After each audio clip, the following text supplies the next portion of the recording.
लातूरमध्ये अनधिकृत होल्डिंगचा सवाल गंभीर, NSUIचा महानगरपालिकेला अल्टिमेटम।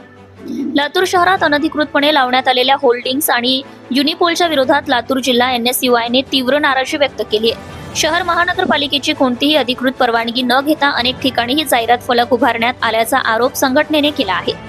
NSUIचे पदाधिकाऱ्यांचे म्हणणे आहे की महापालिकेचे नियम धाब्यावर बसून शहरातील प्रमुख चौक, रस्ते आणि सार्वजनिक ठिकाणी मोठ्या प्रमाणात अनधिकृत होल्डिंग झळकत आहेत। या प्रकरणी महानगरपालिकेने कोणतीही कारवाई न केल्याने शहरातील नागरिकांमध्येही नाराजीचे वातावरण पसरले आहे।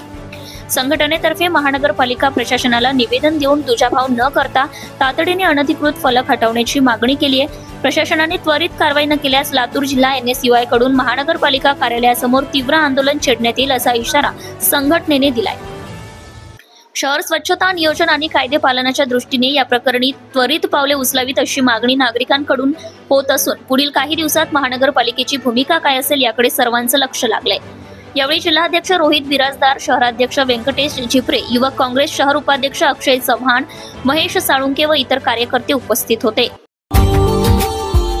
Subscribe now and press the bell icon. Never miss an update.